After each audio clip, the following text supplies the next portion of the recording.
Hello student, अपने अगला topic चल गया था दिग अवकलज।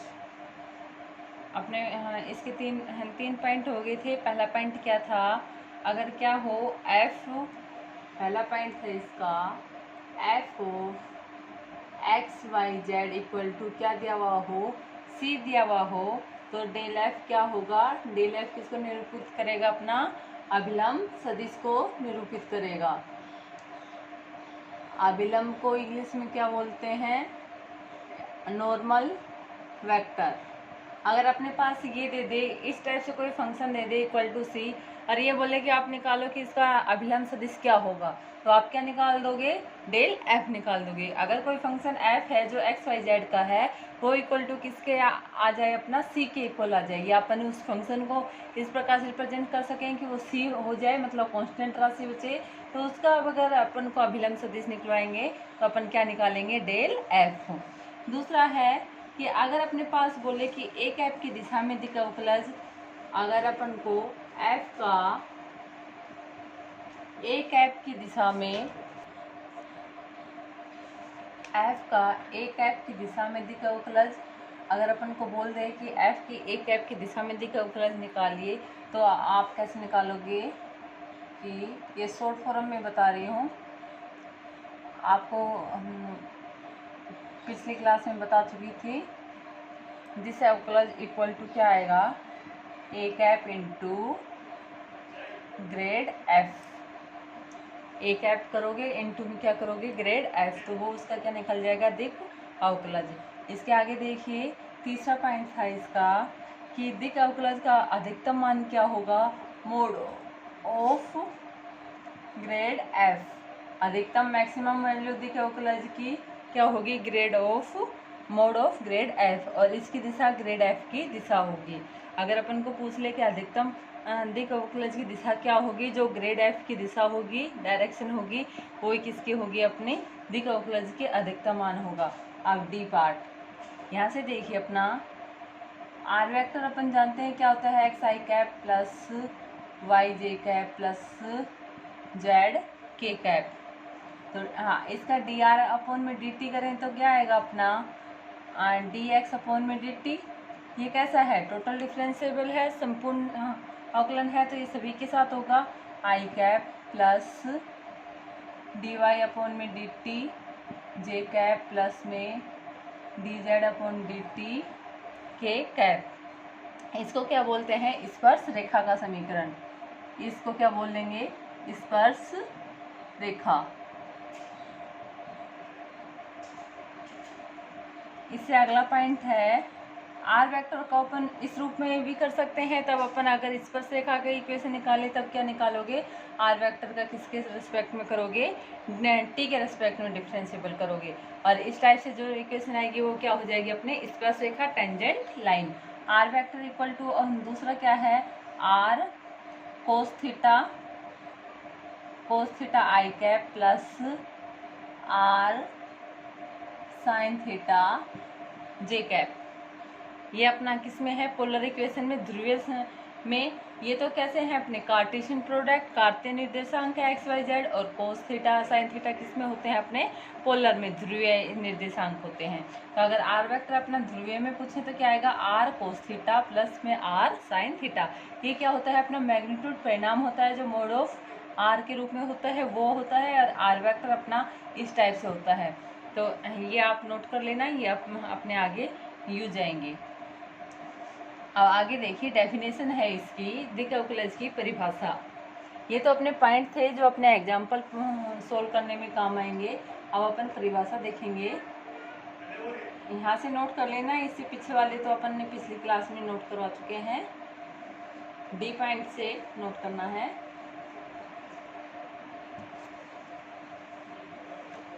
और साथ साथ नोट करते हुए चलना, नोट्स नहीं मिलेंगे। माना कि, इसकी पहले डेफिनेशन देख लो क्या है, माना कि f of x y z एक क्या है, अदिश बिंदु फलन है, एक अदिश बिंदु फलन है जो कि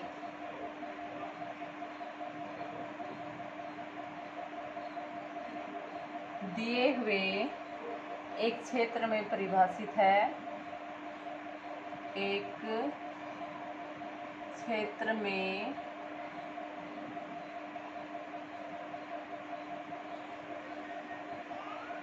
परिभाषित है तथा इसके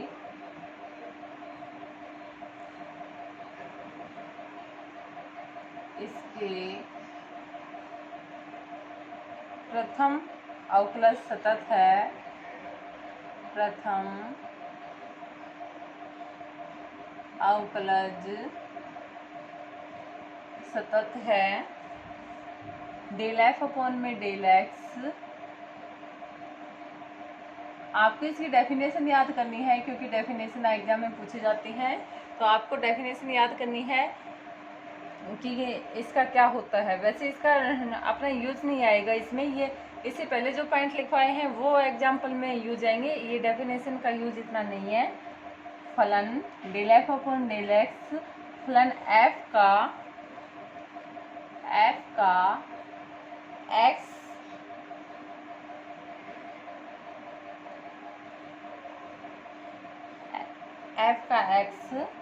जब y और z कैसे हो, अचर हो, के सापेक्ष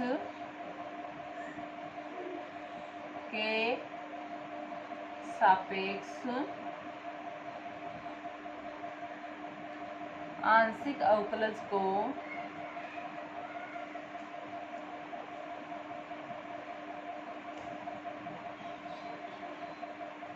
निम्न प्रकार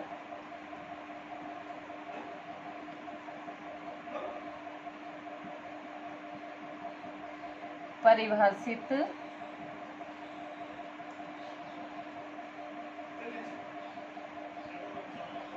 करते हैं। क्या बोल रहा है कि f क्या है, अपना कोई फंक्शन है, f एक्स वाई जेड में एक फंक्शन है जो एक क्या है, अदिश बिंदु फलन है। अदिश मतलब बोले तो इसकी डायरेक्शन दिशा नहीं होती है। अदिश का मतलब क्या है, इसकी डायरेक्शन नहीं है, मतलब आई जे के फॉर्म में नहीं है। ये अदिश बिंदु फलन है जो कि दिए हुए एक क्षेत्र में परिभाषित है। अपना कोई एक एरिया दे दिया, उसमें क्या है, ये परिभाषित है, अपन को दिया हुआ है कि ये इस एरिया के लिए ये सही है, तथा इसके प्रथम अवकलज सतत है। प्रथम अवकलज का मतलब डेल एफ अपॉन में डेल एक्स। ये सतत का मतलब क्या होता है, कंटिन्यूअस। कंटिन्यूअस कैसे निकालते हैं, अपन लिमिट पुट करते हैं, L H L L L limit, और लिमिट किसकी, लेफ्ट हैंड साइड की, राइट हैंड साइड की, और जो फंक्शन होता है उसमें लिमिट। ये तो क्या है, अपनी लेफ्ट लिमिट, और ये राइट लिमिट, और ये फंक्शन की लिमिट। अगर तीनों इक्वल आ जाते थे वो फंक्शन कैसा कहलाता है, अपना कंटिन्यूअस सतत अवकलज कहलाता है। तो क्या है, del F upon del x फलन एफ के सापेक्ष कैसा है, अपना फलन एफ का एक्स के सापेक्ष आंशिक अवकलज निम्न प्रकार परिभाषित करते हैं। देखिए इसको रिप्रेजेंट करने का तरीका क्या है, अपन फर्स्ट ईयर में भी देख चुके हैं कि किस टाइप से करते हैं आंशिक अवकलन को रिप्रेजेंट। डेल एफ अपॉन में del x equal to limit del x tends to zero, limit del x tends to zero f of x plus del x comma y comma z minus f of x y z upon में del x, जहाँ ये क्या है, अपना आंशिक अवकल को represent करने का तरीका है, मतलब कंटिन्यूअस फंक्शन को कि इस टाइप से अपन इसको रिप्रेजेंट कर दें तो ये क्या कहलाएगा, एफ का वहाँ एक्स के रिस्पेक्ट में क्या है, आंशिक अवकलन है। एक्स के सापेक्ष कैसा है, आंशिक अवकलन है। तो जहाँ del F upon del x क्या है, अपना एक्स अक्ष के समांतर, एक्स अक्ष के समांतर दिशा में एफ की परिवर्तन की दर, f की परिवर्तन की दर है फलन f का दिक् अवकलज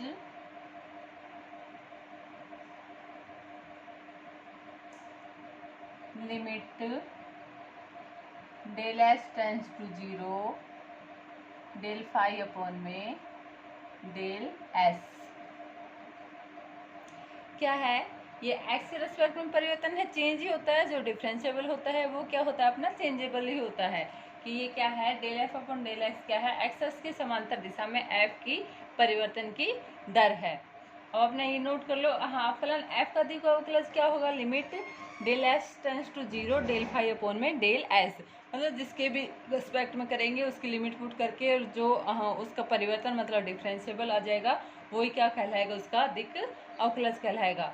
आपको इसकी डेफिनेशन याद करनी है और इसका मतलब अगर दिक् अवकलज निकलवाते हैं तो इससे नहीं निकालते, अपन अलग तरीके से निकालेंगे जैसे पिछले किया था उसी टाइप से। अब आप ये नोट कर लो, मैं इसे सॉल्व कर देती हूँ। आगे थोड़ा सा और बच रहा है वो लिखवा के फिर अपन क्वेश्चन करेंगे, तब आपको अच्छे से क्लियर हो जाएगा।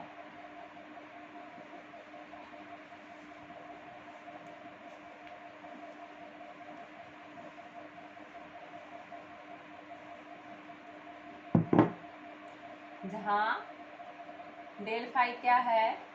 जहाँ डेल फाई में परिवर्तन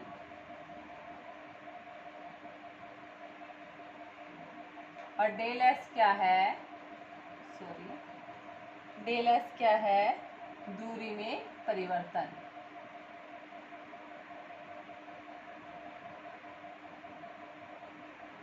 फलन एफ एक्स वाई जेड की दिक् अवकलज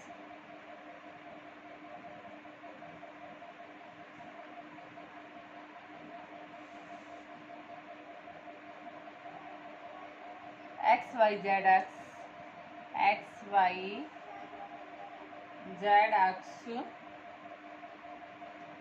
की धनात्मक दिशा में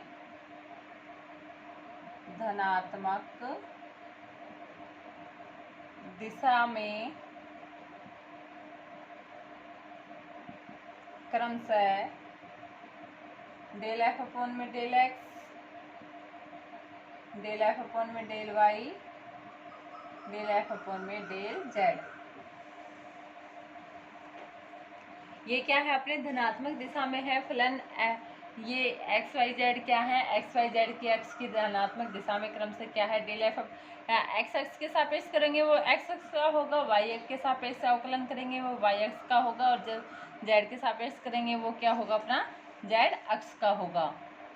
अब अपना आगे देखिए, आगे अपना क्वेश्चन है, एग्जाम्पल है, वो अपन कल करवाएंगे। आज वो कंप्लीट नहीं होगा, फिर हाफ रह जाएगा, फिर क्लियर नहीं हो पाएगा। अपना अब एग्जाम्पल शुरू हो जाएंगे, इसकी डेफिनेशन कंप्लीट होगी। आपको वो पॉइंट 5 हैं वो अच्छे से ध्यान रखने हैं, उसी बेस पे अपने एग्जाम्पल हैं होंगे, और बाकी का अपन कल करेंगे।